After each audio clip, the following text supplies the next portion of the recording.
I've recorded this video 3 times now because I'm trying to be succinct, but I'm dealing with some large ideas here.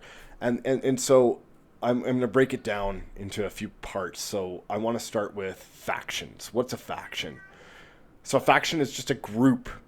It is a group of NPCs that is on a map that has some kind of overworld territory that they control. And the dungeon master is responsible for determining what those factions' motives are, what their goals are, what they're trying to achieve, and ultimately how they are moving around the map and what kind of problems that is going to pose for the players that are ultimately going to be dealing with them. Now, we have to take a different approach when we talk about D&D to facilitate this kind of play, because we have to focus on conflict rather than story and narrative.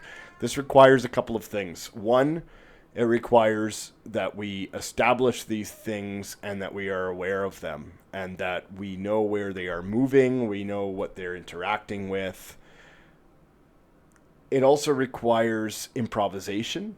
It requires the ability to fly off the seat of your pants, to take advantage of, say, random tables, or just to be really good at making things up on the fly, right?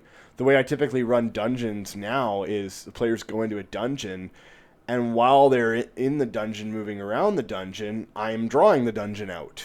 And, I'm making them map their own version of it out, and I'm kind of giving them the view that they see, usually with a grid map and some just like washable Crayola marker, showing, look, this is the hall you see, this is about how long it is.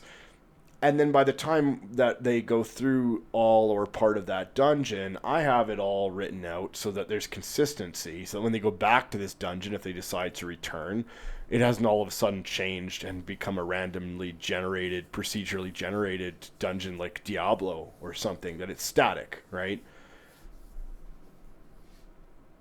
This requires a different kind of prep, and it requires a different kind of effort. Because we do talk about zero prep sometimes.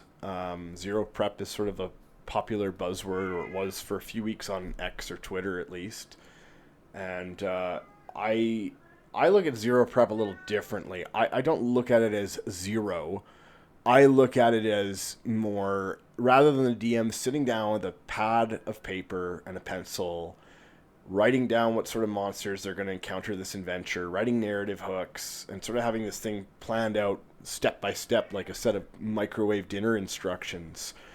It's more, I'm thinking about throughout the week what the factions are doing on the map, what the problems might be that week that players might have to deal with during our next session. And so when we sit down at the table, I don't really have things penned out in a real significant way.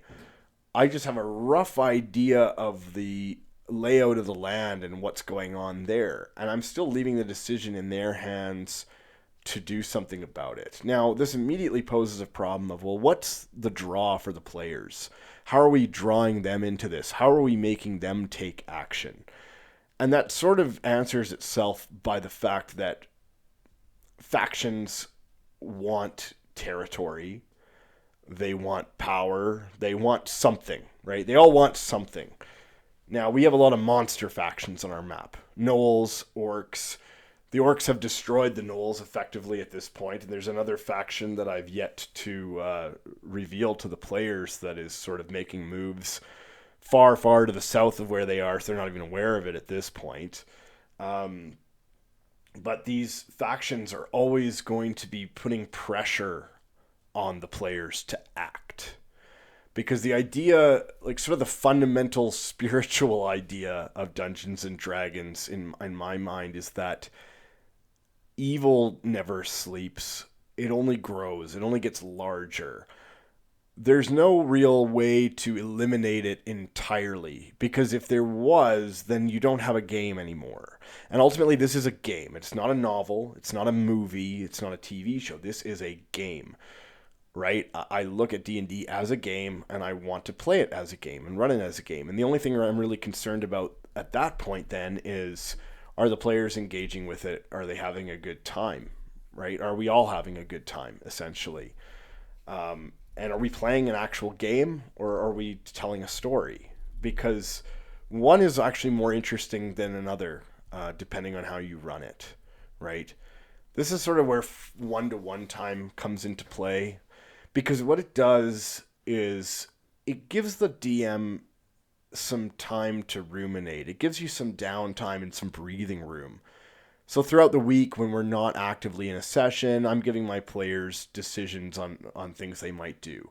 Sometimes I send them on spy missions or allow them to send out spies, and then that gives them maybe a more detailed current view of the lay of the land and what that looks like, right? So this is sort of how they get information as to what's going on around them. Otherwise, they're sort of blind, and they have the choice to be blind because they can go and do something else instead with their time. And now they're not going to know that, well, the gnolls that were in that den that you guys didn't fully wipe out, they're dead now. Their heads are on pikes outside of the den because orcs have since moved in, right? Which is something that happened in our game recently. They need information, but they should have to work for that information in a way that fits in with the campaign and with the reality of that campaign, right?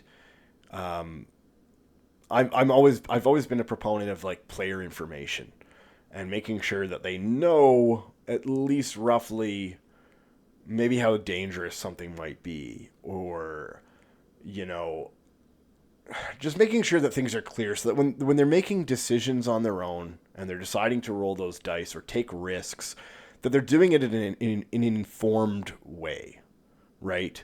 So that they have the information that they need to make good decisions rather than just having them arbitrarily fail because you failed as a DM to provide them the proper information. Obviously, a lot of things are just secret. I'm not going to tell them if a chest is trapped. They've got to investigate that for themselves and maybe risk setting that trap off. This is self-evident, you know. And this is not a teaching channel. I'm not here to teach people how to be a DM. I'm just here to talk about these ideas. So I'm not going to get into the basics of the, you know, how to run Dungeons and Dragons, because you don't need to know that. If you're watching this, you already know that. We're talking about different modes of play, and we're talking about running D&D as a war game. That's really my focus. And so one of the other things that is mentioned in the Advanced Dungeons and Dragons Dungeon Master Guide is the idea of opposing NPC parties, where there could be independent parties that are operating when the players are not. So players might get to a dungeon, for example, and find that dungeon has already been looted, and it's been looted by another party, right? Maybe not necessarily someone that's even an enemy to the party. Maybe they potentially are now because they went and took all their loot, but that the world is always moving, right? And they need to be aware of that. And that will put pressure on them to act naturally without you having to say, well, the baker comes into town and he's bleeding from his chest. And you go, oh, there's demons over there, my lord. Like, you know, you can do those things. You can have those hooks. But I feel like you don't really need to if the players know that the world is active around them. That if they don't go and murder some of those orcs are going to multiply and they're going to become a big problem later on. And it should almost feel like a hopeless struggle. Like I had one of my players comment after a few sessions and say, man, like, I feel like we're just steamrolling along. Like we can't catch a break. We can't breathe almost. It wasn't so much a point of criticism when I sort of, you know, drilled them on it a bit more and said, well, you know, what do you mean? Or how does that make you feel playing the game? But it was more like, wow, like we're really pressed to keep going here. And I think that's really, you know, as much pressure as it put on them and as nervous as maybe it made them sometimes, it was always exciting. You know, it's exciting to have conflict, and it's exciting to be pressured to take action. It's not exciting to have them in the town and just say, well, you just hang around there, I guess, you know.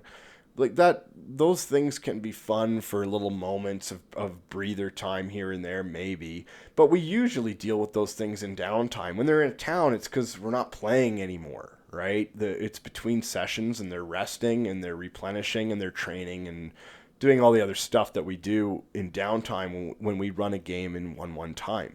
And this is why 1-1 time is really important for faction play. I'm not saying it's the only way to do timing. Obviously, Advanced Dungeons and Dragons suggests it, but it does explicitly state, well, you can, as long as you have a consistent way of tracking time and you can track time accurately, track it however you want, right? But I just find that tracking things with 1-1 time, it becomes easier. It gives you breathing room to sort of think about things in between sessions and really have a good grasp on what's going on in your game world. So, just a little recap. Opposing NPC parties are a cool idea. They're a really natural way to create conflict in your game. And then factions, right? And your players are going to be developing factions as well. Because eventually they're going to grow and they're going to gain territory and strongholds and followers. And that sort of naturally will bring you into Braunstein play as well. It's a really, I think that could be a great way to sort of introduce people to Braunstein. And that's kind of been my method through this campaign. Is like we're working up to Braunstein. So we're doing a Braunstein that's separate from our campaign. It's set in Greyhawk City, whereas they're playing, up in the north, the snow barbarian lands right now. And I'm doing that to sort of let them play with the idea of Braunstein and experience Braunstein before we actually just introduce the element into our game and make it a regular part of the campaign.